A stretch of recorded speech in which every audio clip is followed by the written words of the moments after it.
Buongiorno, buonasera, good evening. It's your buddy Rocco, and we're here with another episode of the BOH Podcast.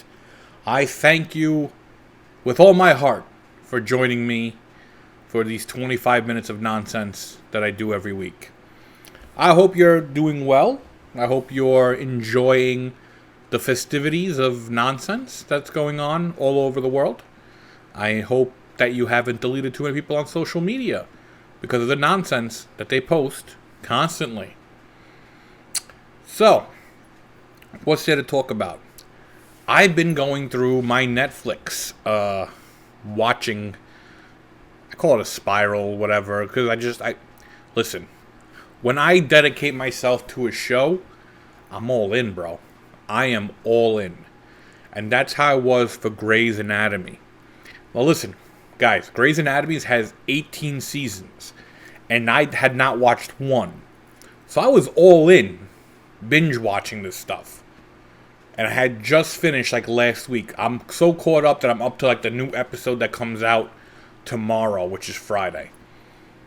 So now that I'm done, bro, I'm lost. I am lost. I have no idea what I want to watch. I finished Cobra Kai already, because that's only a few episodes. And so I'm out here looking for other stuff. So, thinking back of, whenever someone recommends a show, I add it to my list. My list is a mental list. I'll probably forget about the show in a few weeks. But what came up on Netflix is this, the Tinder Swindler. So I checked that out. I wanted to see what it was all about, I'm not single. So I have no idea what being on Tinder is like. I'm assuming it would be terrible for me, because being single was terrible for me. Especially the way Tinder works. Because, listen, my forte was the personalidad, my personality. That's how I wooed the ladies, was with my personality. Because with my stomach and my 15 chins, I exactly wasn't really, raking them in, as the skinny people would say. So I don't think I'd be very successful on Tinder, because Tinder's a lot of first impressions, and on first impression, I don't do well. But I was interested in this story. So basically, what it is a guy who lied, because that's what we do as society. We lie about ourselves on social media. I pretend that I'm a successful comedian, and I'm not, so that's my lie on social media. So this guy gets girls, and then he ends up asking them for money, and bada boom, biddy boop, he lied, they have no money. But there's parts of this that, whenever I'm watching something, even if it's a true, documentary like this, something triggered me, like it was not right. This guy would be asking girls for money. And, he met them, so he wasn't catfishing them. He gave them the old sazich a little bit. So, they thought they were dealing with the real deal over here. But, at a certain point, this guy was asking for so much money that these people kept on getting loans to give him the money. Is it really that easy just to get loans, at the drop of a dime? That's what I noticed, and I was very impressed at their speed of getting loans. I guess he has a good sazich, because the amount of loans these girls were getting, yeah, his sazich must taste like chocolate or something. I have no idea what that could be. So I finished the Tinder Swindler, and then I moved on to this Inventing Anna, which I recommend watching back to back. Because, they both involve, the same stuff. People that, bullshit and lie about, what they are. They're not really as rich, but they get rich people to do what they want. Yada, yada, yada. And it's pretty cool. The girl's accent, keeps me in, because, it's such a weird accent. And also the girl from My Girl's in it. So I'm very enjoying on that part. But here's the dangerous part. After watching Tinder Swindler and Inventing Anna, I think I could be a con man now. I have it down packed. My problem is I look like a hippopotamus. If I didn't look like a hippopotamus, I'm pretty sure I would know the game on how to swindle people. You know? Because, hey, guys, listen. I'm trying to book shows out here, and comedy clubs aren't answering my emails. I have no idea how to get a comedy club to answer my email. So, like, my only options are renting out theaters. And I don't know if you guys have ever tried to rent out a theater. They're not cheap. They are not cheap. So I might have to go into the swindling business. I mean, granted, I do not have a manager. I do not have an agent. So I have no one helping me. It's a solo show here, you know? It's like rubbing one out in your bed. It's fun by yourself, but sometimes you do need some help. So I might be a swindler. But I'm not going to ask you guys for money, but I won't actually swindle, but I think I know how. Watching Tinder Swindler, all I need is a good background pictures. So I need to go to some fancy places and just take some photos. Maybe do, a pose, hand behind the arm, hand behind the head, pick the foot up, get some good clothes. Big and tall stores doesn't really have nice ones, so I might have to work on that. So basically, anyone who's good looking can be a swindler. That's what I learned from watching Tinder Swindler and Inventing Anna. So if you want to learn the game on how to swindle, I suggest you watch those two Netflix movies and series back to back. Check it out. It's fun. Now, speaking of relationships, as everyone knows, I'm married. Single life was not good for me. I mean, seriously, I'm not joking, the whole first impression thing was terrible. I used to go to the clubs. My favorite part of going to the clubs, and I used to hit up DNA in Astoria. It was the only club I went to. I was not really a big clubber. I was just a big clubber for that club. I went there when I was 17, 18, when it was not legal for me to go. And then as soon as it became legal for me to go, I lost interest. I think it was just the whole illegal thing that, got me in. So basically, my experiences at these clubs were all the same. I'd boogie down a little bit. You see a girl you like, you go up to her, and you try to boogie down. And then, I don't know if girls do this still. Like, instead of looking at you directly, they'll ask their friend to look at the guy behind them, and they'll get a yes or no. I always got the no. So I always had to, the back top walk away. And that's it. But that was my clubbing days. I just enjoyed myself. I enjoyed being a wingman. I was a great wingman. But then, I'm married now. So, married life, eventually, if you're lucky enough. I say that lucky enough because obviously there's people out there who are unlucky when wanting kids. But then you could have kids. And, people warn you when you have kids. Like, you're not going to get much sleep. Sometimes they answer back. This, that, the other thing. What you really need to prepare yourself for, and that's the number one thing that I tell any people who are expecting parents, is you got to prepare yourself to deal with not only other kids, but other parents. And that's the biggest annoyance of having kids, is having to deal with other kids and their parents. Because listen, my two boys, assholes.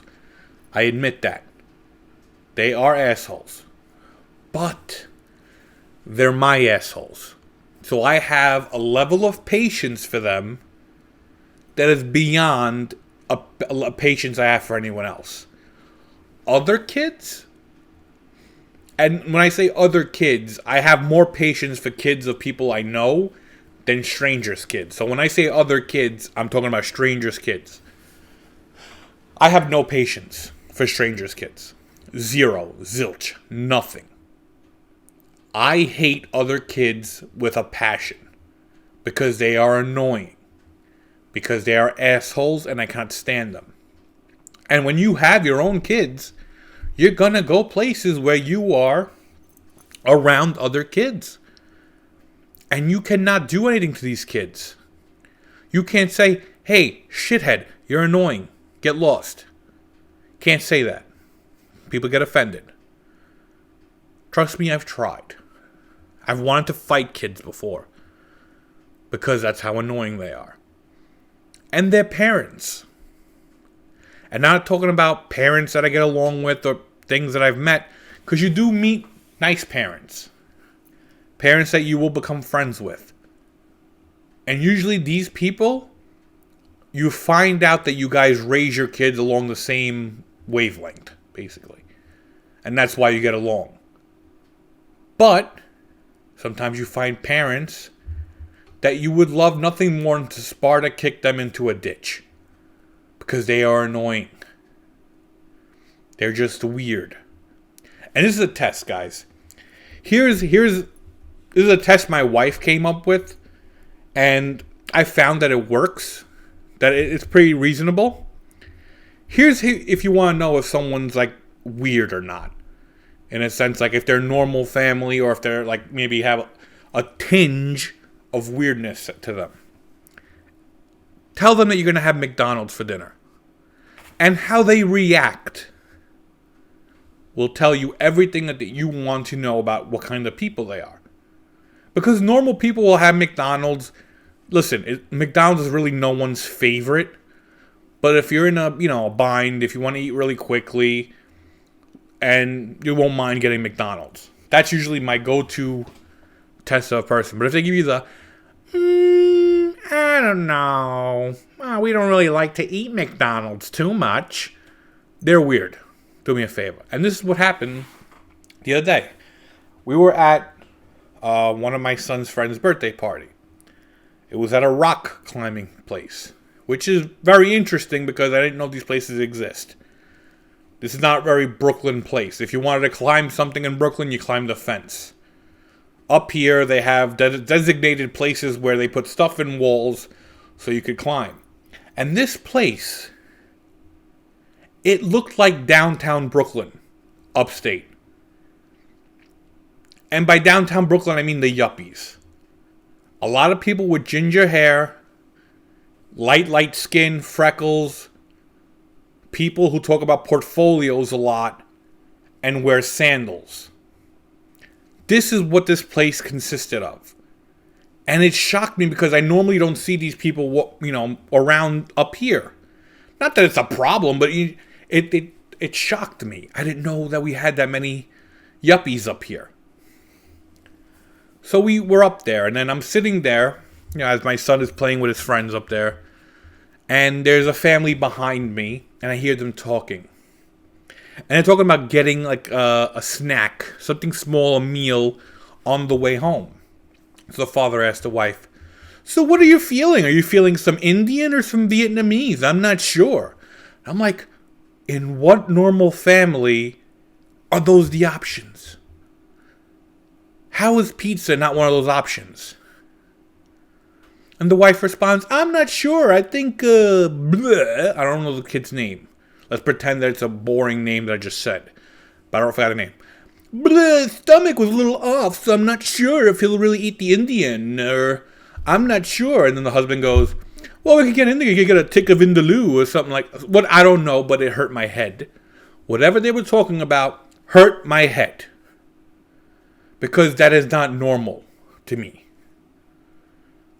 Listen, growing up, we didn't order out at all. My mom or my nonna cooked the entire time. I rarely ever ate out. But these people, when the options are Vietnamese or Indian for a Sunday lunch, then I'm just watching people climb. And they're all, climbing these walls, and very interesting. But then, this is what I'm talking about. Other kids, other parents. These are the people you deal with. So that's what you gotta do. Tell someone you're gonna have McDonald's for dinner and see their reaction. Right then and there, you'll be told everything you need to know. But parents and other kids, it is not fun. Because you can only pretend to be interested for so long. And then also there's the parents who are way too strict. "I only give Timmy 2 hours of TV time all day. Great. That means, so what the hell do you do with this kid the rest of the day? Because kids are annoying. My kids ask me more questions than Jeopardy. It's very frustrating being around them. Then they'll start playing soccer directly behind me as I'm trying to watch something. Kids are annoying to have at home. So when you tell me that you don't give them iPads, you don't give them a Nintendo Switch, you don't give them TV time, what are you doing with these kids during the day? Because kids need entertainment. And if these things... Listen, I'm not saying these kids do this all day. They gotta have, movement. I'm not a psychopath. But what the hell are these people doing with their kids all day? They have all this free time when they're not on screens. Then you have the parents, you have to defend yourself. Like, I let my kids play Fortnite. Is that game way too violent? Listen, it's Fortnite. They shoot the person and then the person teleports away. What's realistic about a person teleporting away? My kids, I've explained to them the difference between a video game and real life. So it's okay. That's what being a parent is dealing with your own kids, then dealing with the nonsense that comes along with having to know other kids and other parents. And then there's sports. Or if you have girls, there's dance, even some sports. There's going to be extracurricular activities. Since I have 2 boys, for me it's mostly sports. What was it? A few years ago, my wife put my kids in karate. And I was like, listen, that could be cool. We got some free lessons. Hey, maybe it helps. I've seen, Three Ninjas, big movie when I was growing up. Loved it. Maybe my boys could be like Tum Tum and Rocky. Who knows? I watched that movie with that young kid and then Chuck Norris, where he kept on daydreaming. So I think it could have worked. But I knew this was bullshit when I first went to the karate place. My wife's like, come check it out. They're really enjoying themselves. First thing I noticed was the owner of the place was a fellow hippopotamus. And I was like, it's kind of off. You telling me this person's a karate expert? Then the other guys there, they weren't in this amazing shape. And then, listen, I'm sorry. I have no idea what the capabilities were. It was not what I was expecting. I finally won, and the kids no longer went to karate. So now we're in soccer. I coach soccer too. So what's fun is that people now experience that with me when they see that I'm the soccer coach. Like, what's this guy going to tell my kids about a sport that involves running? He looks like he hasn't run in 78 years. But sports is, this is what I found with sports. Being Italian, growing up with the father that I grew up with, sports involves me checking my temper the entire time. The entire time I'm involved in sports, I'm checking my temper. Because I grew up around my dad, and I watched soccer with my father, and listen, my sports teams growing up, one game was stopped because my father told the referee he was going to kill him and was cursing at him. So my father had to go sit in the car the rest of the game. So I have that natural, it's in there, it's in me. So I have to control myself. Sometimes I lose it. Listen, here's the thing. I want kids to be competitive. I want them to be the best. I want them to have fun. And I want them to do it the right way. This comes from me hating Juventus my entire life. Because I think they are a cheat organization, so I do not like to do anything cheaply or cheating. I like to win by doing everything the right way. And when other teams do not do stuff the right way, that's when the Italian temper starts coming out. First example, we played this team from upstate. This team is annihilating everyone in their division. They beat us 8-0. I go to find out that this coach is purposely requesting that his team get put in the lowest division possible because his team is not that good. Horse shit. Horse shit.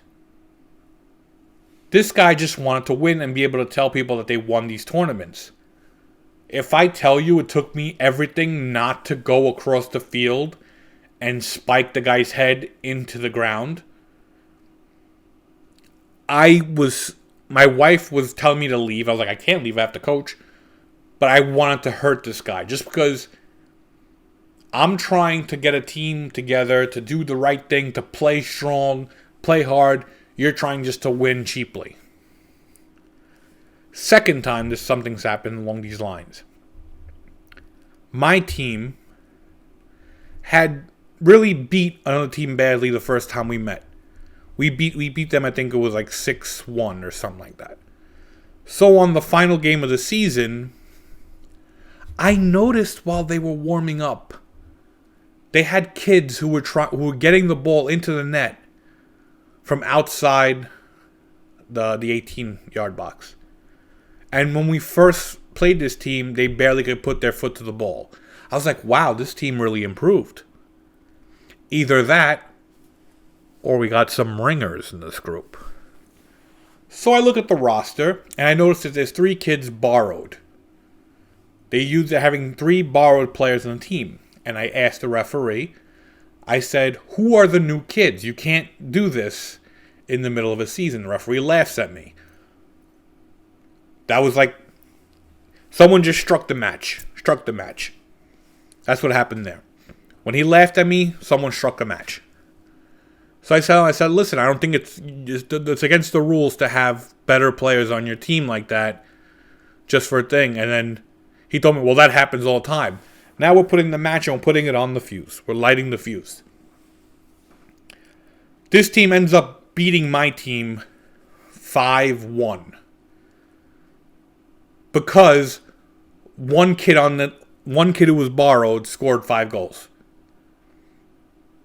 So that's it. I went off like a bomb. And I was about to hurt the referee. I was about to hurt because he was laughing at me, 1. 2, because he kept on telling me to stay within my corner, or wherever I was supposed to be, my tactical area. Meanwhile, the other team's coach was behind the net, basically. So that's basically what it is, guys, is controlling my Italian temper for sports. That's what happens. Dealing with other parents is very difficult. Because, listen, the same idiots you run across on the highway or you run across in public and you, in the back of your mind, is like, these people should not reproduce. They do reproduce. And sometimes if you're unlucky, their kids are the same age as yours. And you have to see them. And you have to speak to them. And you have to pretend that you don't know that they're idiots. And that's what being a parent is. That comes with the maturity of being a parent. On that note, I hope you guys enjoyed this episode. This episode was sponsored by Trojan Condoms. Trojan Condoms. You don't want to meet other parents, so save yourself before it happens. I'll speak to you next week, guys. State buona. I love you, and I'll talk to you later. Ciao, ciao.